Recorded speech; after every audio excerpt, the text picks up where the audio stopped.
Halo Sobat Ruang Sisi, kita kembali lagi di Ruang Sisi 6.0 bersama saya Tafa Hanifah. Nah, pada kesempatan kali ini kita akan berbincang-bincang dengan salah satu tokoh yang memiliki banyak prestasi, di mana tokoh ini memiliki 99 plus honor dan achievement di LinkedIn. Tanpa berlama-lama, mari kita sambut Kak Belinda Azahra. Halo Kak, gimana nih Kak? Buat hari ini Kak, apakah sehat-sehat saja Kak? Hai Tafa dan teman-teman, iya Alhamdulillah sehat, baik. Thank you ya Ruang Sisi udah ngajak nih buat sharing-sharing. Nah, mungkin bisa Kak dari kakak personal memperkenalkan diri terlebih dahulu Kak. Oke, perkenalkan teman-teman, aku Belinda Zahra. Sekarang aku final year student semester 7 di akuntansi Fakultas Ekonomi dan Bisnis Universitas Indonesia. Jadi mungkin yang seperti tertera juga di poster Ruang Sisi sekarang ini sebagai mahasiswa, beberapa kesibukanku standar lah ya, kayak magang, cari-cari full time opportunity karena bentar lagi lulus, terus organisasi dan sebagainya. Mungkin itu sih perkenalan singkatnya. Wih, mantap. Keren sekali nih Kak. Tadi dia kan kakak kan apa tuh sudah memberikan apa ya beberapa dari kesibukan kakak selama ini. Nah, dari aku mau nanya nih Kak, gimana sih cara kakak itu bisa dapat banyak penghargaan yang tadi di LinkedIn itu Kak? I see. Sebenarnya kalau misalnya di LinkedIn kan adanya honor and achievement ya. Tapi kalau kita balik, kalau misalnya di LinkedIn itu ada tempat buat failure gitu ya, itu kayaknya bakal 1000 plus sih. Jadi intermezzo dikit aja di awal, kalau misalnya sebenarnya angka 99 plus itu gimana ya, bukan sesuatu yang mungkin kayak gampang untuk dicapai. Karena kalau ditanya gimana caranya adalah di tahun pertama sampai sekarang pun, saat ini pun aku istilahnya ngabisin jatah gagal lah untuk dalam hal perlombaan dan sebagainya. Dimana untuk mencapai satu kemenangan, aku inget banget aku itu harus gagal dulu sekitar 10-20 kali perlombaan di awal waktu itu untuk menang satu lomba business case competition. Jadi menurut aku caranya adalah yang pertama, habisin jatah gagal dulu. Tapi ngabisin jatah gagal itu dalam artian gimana sih habis kita gagal itu kita bisa evaluasi gitu, apa sih yang sebenarnya bikin kita tuh gagal. Jadi kita nggak terlarut dalam kesedihan dan kegagalan, ngelihat teman kita tuh iri karena mereka menang dan sebagainya, enggak. Tapi fokus untuk bisa tahu kayak kira-kira apa sih kelemahan yang bikin gue tuh masih kalah nih. Karena ini kan judulnya honor and achievement ya, dimana di setiap perlombaan ya pasti ada yang menang ada yang kalah gitu kan. Untuk dapetin honor and achievement kita tentunya harus menang. Jadi itu hal yang harus kamu lakukan pertama gitu ya, teman-teman lakuin pertama tuh itu. Yang kedua, sebenarnya pinter-pinter untuk cari opportunity-nya sih. Jadi kayak untuk dapat honor and achievement tuh kan banyak jalannya ya. Kamu bisa lewat business case competition misalnya, karena aku anak ekonomi dan bisnis. Bisa lewat business plan competition, bisa lewat investment paper, bisa lewat apapun itu. Kalau anak-anak FISIP mungkin yang MUN, atau debate, atau misalnya kalau anak FH tuh lewat moot court dan sebagainya. Sebenarnya banyak banget opportunity yang udah menjurus nih ke beberapa fakultas tertentu atau background kita. Cuman balik lagi pinter-pinter kita juga untuk lihat opportunity-nya. Dulu aku salah satu evaluasiku adalah ketika aku gagal, aku tuh pertama kali ikut lomba business case competition pas masih nggak tahu apa-apa, istilahnya kayak masih bocil banget gitu ya. Itu tuh langsung ikut business case competition yang super prestige, yang bener-bener kayak orang udah sering menang dulu baru bisa maksudnya baru ikutan itu biasanya. Tapi aku langsung ikut kayak agak apa ya? Agak nekat tapi nggak ada persiapan nekatnya. Nah itu evaluasi yang aku harus waktu itu aku sadar kalau misalnya oke, untuk bisa menang itu aku harus cari opportunity yang sesuai dengan capability-ku dulu. Jadi waktu itu aku ikutnya yang lomba kecil-kecil dulu nih, udah menang di kecil-kecil baru start yang lumayan medium baru yang gede. Jadi kuncinya dua sih. Yang pertama adalah jangan takut gagal, habisin aja jatah gagalnya, tapi evaluasi jangan lupa. Sama yang kedua, cari opportunity yang tepat sesuai dengan capability kita setelah kita mengukur kira-kira kita masih lemahnya di mana lewat evaluasi tadi. Mungkin itu sih caranya. Wah, keren sih Kak. Kayaknya itu apa ya, sesuatu yang butuh waktu panjang lah gitu kan Kak ya. Nah terus Kak, mungkin dari yang tadi itu, apakah dengan posisi kakak sekarang itu apa ya, sudah terpikirkan sejak dahulu kak, dalam artian apakah kakak dulu itu sudah punya rencana buat seperti yang sekarang? Sebenarnya dulu tuh nggak ada, gimana ya, sekarang tuh jujur aja kayak orang-orang emang dari dulu targetnya punya 99 plus di LinkedIn gitu-gitu, kadang banyak yang nanya gitu kan. Cuma sebenarnya target dulu tuh bukan banyak-banyakin menang sih, enggak. Jadi yang namanya perjalanan pas kuliah pasti ada berubah visi misi lah gitu kan. Jadi dulu pas aku semester 1, emang aku tuh punya target untuk semester 2, 3, 4, 5, 6 tuh lomba-lomba terus. Dalam artian aku tuh pengen nyicipin nih berbagai jenis lomba, tanpa waktu itu punya target untuk yang harus menang segini gitu, nggak ada. Jadi pas masuk semester 2, target aku adalah yaudah at least ikut dulu, berani nyoba, berani berkompetisi sama orang, karena salah satu risiko atau tantangan orang yang mau ikut lomba atau enggak itu adalah takut ngadepin orang. Banyak banget orang, kita lihat ya, banyak banget orang pintar, tapi nggak berani untuk lomba karena takut ngadepin orang, takut berkompetisi dengan orang lain yang bukan comfort zone dia gitu untuk berkompetisi. Jadi waktu itu semester 2 tuh aku targetnya adalah at least ikut dulu gitu, berani ngambil tantangan untuk ketemu orang di luar UI waktu itu, yang kalau misalnya di FEB itu banyaklah univ-univ lain yang kita tahu kalau mereka masuk lomba tuh lawan yang berat gitu. At least aku berani dulu untuk ngadepin, baru habis itu menang atau kalahnya aku nggak mikirin. Tapi masuk semester 3, masuk semester 4, 5, 6 berubah shifting. Aku udah tahu medan perangnya, aku udah tahu siapa lawan yang berat, siapa lawan yang mungkin dengan gampang bisa kita kalahin lah, intinya kayak gitu. Berubah semester 3, 4, 5, 6 sampai sekarang targetnya ya menang kalau ikut lomba gitu. Jadi targetnya tuh berubah sesuai dengan zamannya lah waktu itu.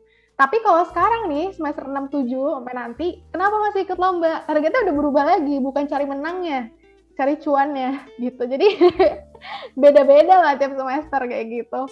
Tergantung kebutuhan ini ya, kebutuhan development-nya. Kalau sekarang kan makin realistis ya kayak gitu. Gitu sih. Ya memang tiap itu bertahap lah dari target dan bagaimana buat persiapannya akan kaya. Nah mungkin gini kak, ada teman-teman kita yang sudah bertanya itu di kolom chat BEM UI atau di question box ke kakak nih. Yang pertama dari IG BEM UI yang bertanya @muh.zaidan. Nah, apakah kakak ada suatu saran bagi yang ingin berprestasi namun memiliki mental yang kurang stabil? Oke. Thank you pertanyaannya ya, Muzidan nggak usah tadi ya. Nah, ini pertanyaan bagus banget sih.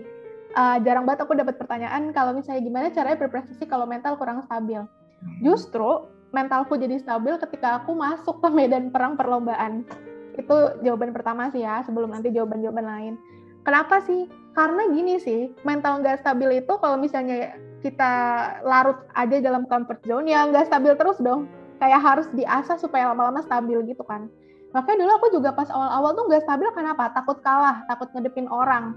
Apalagi kalau lombanya tuh ada unsur-unsur debatnya. Wah, aku tuh dulu benar-benar sebeban itu gitu. Karena bukan tipe orang yang debat, tapi pingin menang ya harus debat gitu sama orang. Apalagi kalau di lomba-lomba business case competition atau business plan yang emang nanti tahap akhirnya tuh ada sedikit debatnya lah sama kelompok lain gitu kan, adu argumentasi. Nah itu aku berat banget, kayak aku ngerasa pressure, beban, jadi malah burnout dan lain-lain. Itu kan menandakan kalau aku nggak terlalu stabil mentalnya ketika ketemu sama lawan secara langsung beradu argumen kayak gitu kan.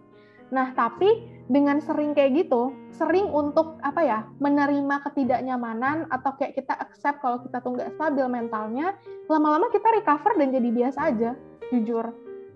Jadi mungkin untuk jawaban pertama adalah justru kalau kamu mau healing mental stability kamu, ya kamu harus masuk langsung ke medan perangnya. Ya sesimpel kalau kamu ada masalah ya jangan dihindarin tapi dihadepin gitu lah intinya kan ya, kayak gitu.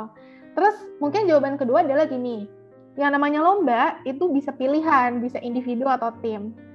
Cara aku kalau aku kurang stabil mentalnya, aku akan ya di awal aku akan cari aja dulu lomba-lomba yang sifatnya tuh tim.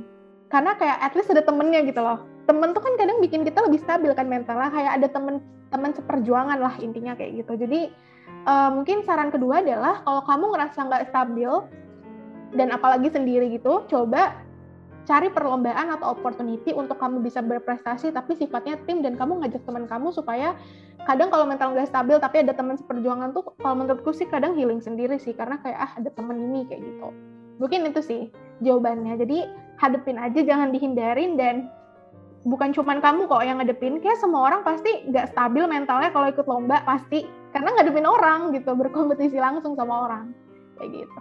Siap Kak, siap. Memang ya tadi tuh luar biasa memang Kak Blenda ini. Terus Kak nih, ada pertanyaan kedua dari igui.ruang edukasi yang bertanya itu @patan.fb. Bagaimana Kak Linda mengatasi masalah trade-off antara akademik dengan non-akademik? Thank you. Ini menarik juga sih, trade-off. Mungkin kayak statement awalnya adalah setiap apapun hal yang kita ambil itu pasti ada opportunity cost yang harus kita bayar lah, kayak gitu.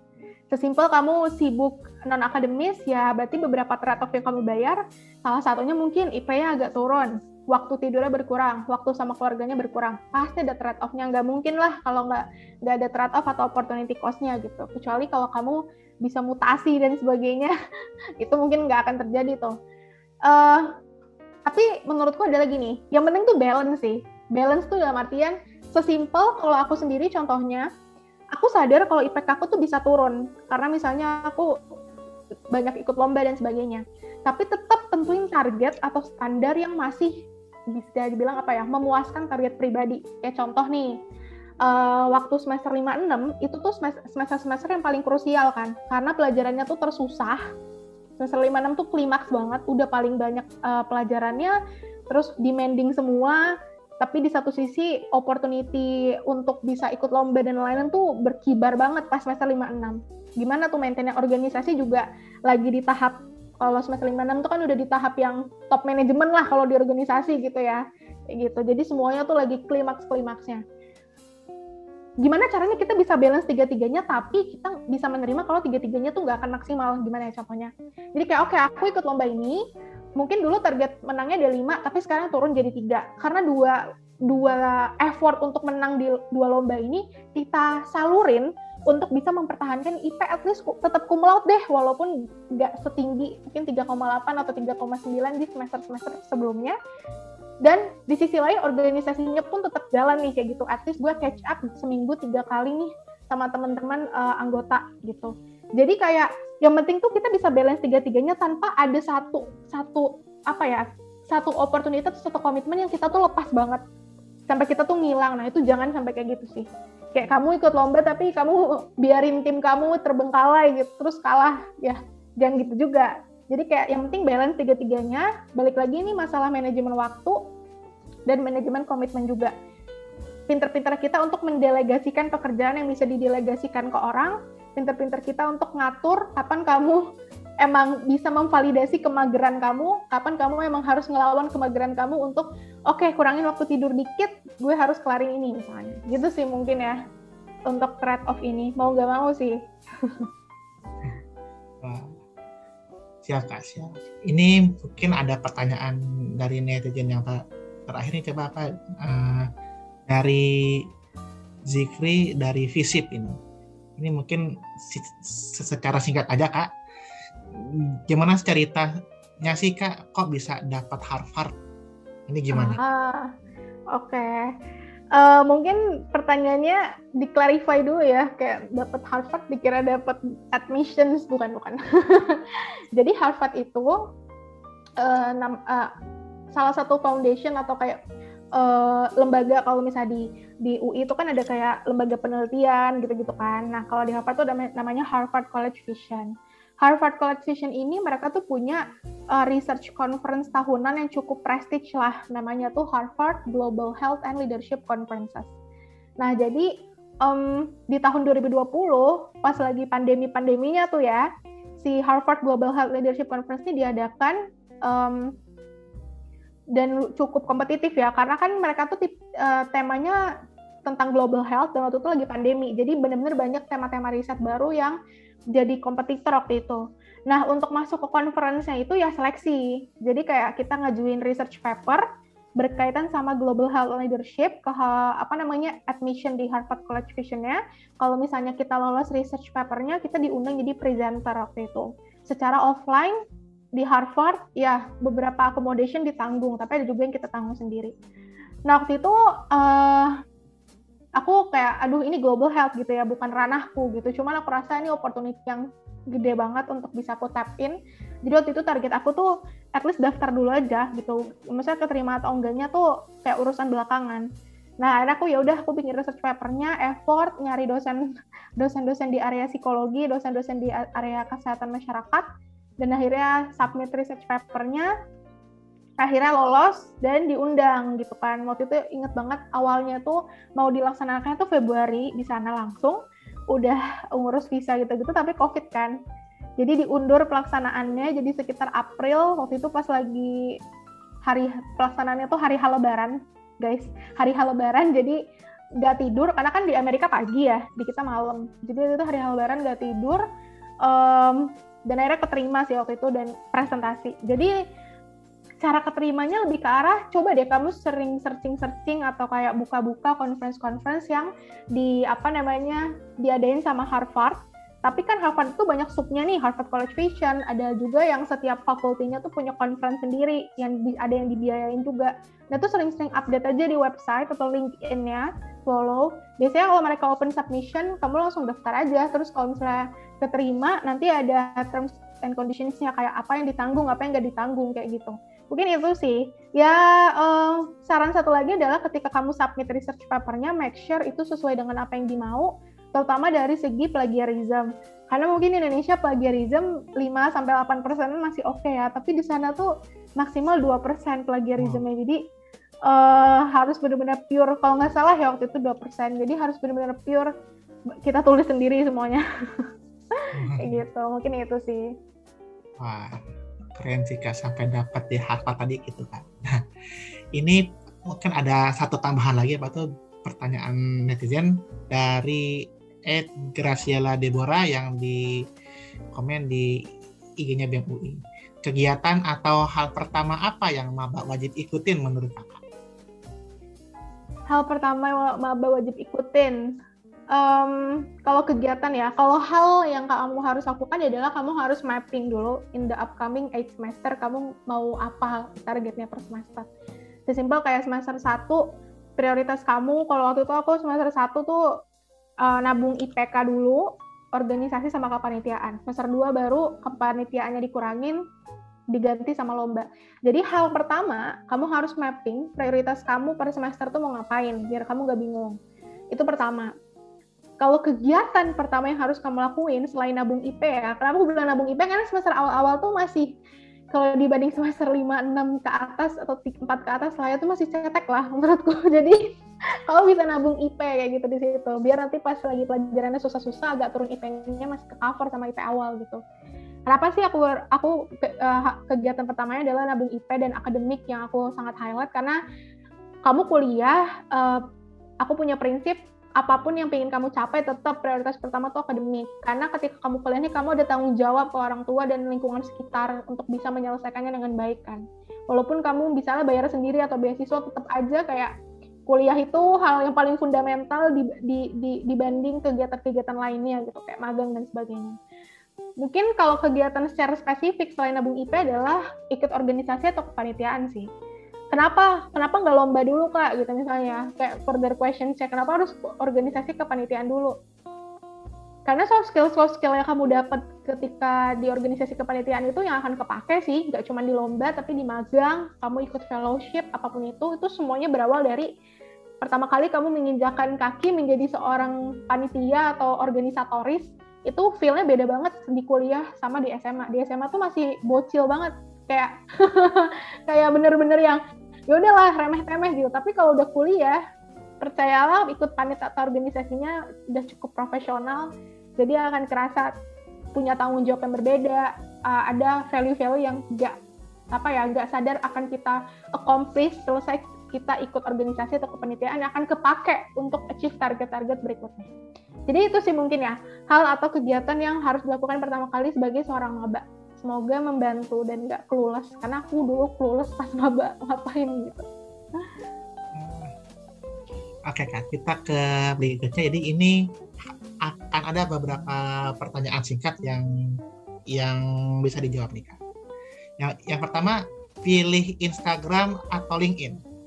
LinkedIn. Pagi atau malam? Malam. Air panas atau dingin? Dingin. Startup atau corporate? Corporate.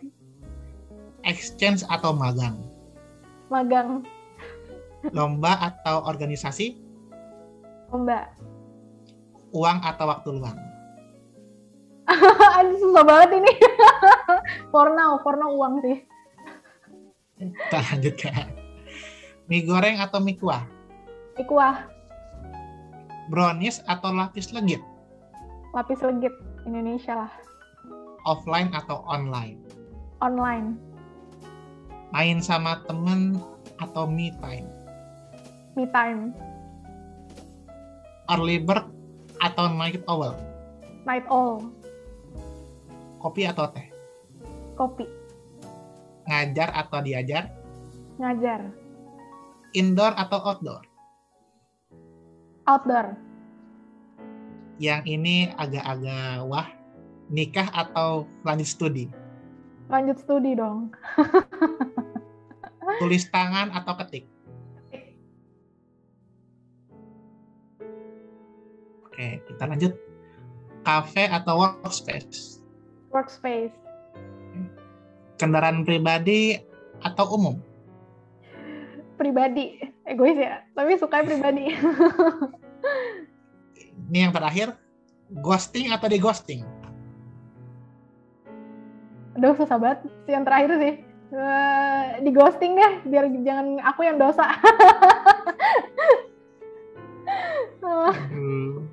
Oke Kak.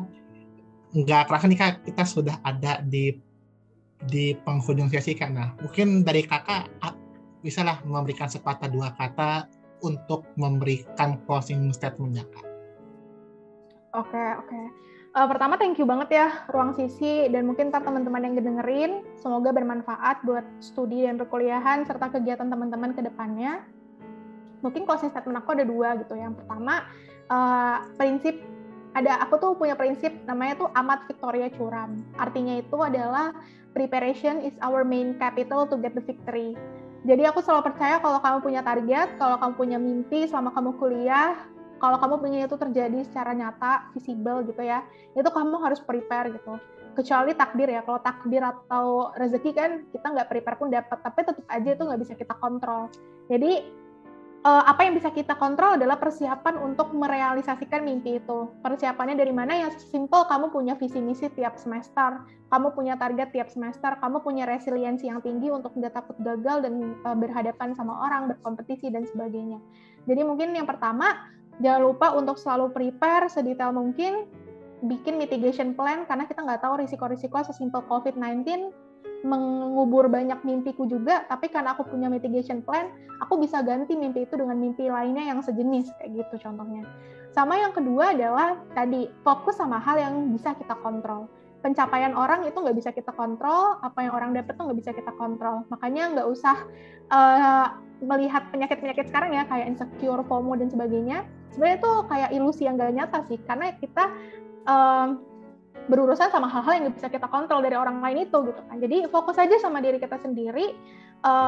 Balik lagi tadi prepare, dan jangan lupa untuk bisa tetap build relationship dengan sekitar, termasuk sama Tuhan sih. Berdoa itu nomor satu lah. Gitu. Ini tuh sih closing statementku. Thank you teman-teman Ruang Sisi ya. Wah, luar biasa. Oke. Buat Kak Belinda nih, terima kasih banyak buat waktu dan kesempatannya. Mudah-mudahan apa-apa yang tadi dibahas itu bisa bermanfaat bagi teman-teman yang mendengarkan. Dan juga kepada teman-teman yang setelah mendengarkan Ruang Sisi 6.0 ini, terima kasih banyak. Dan nantikan Ruang Sisi berikutnya. Dadah! Bye-bye!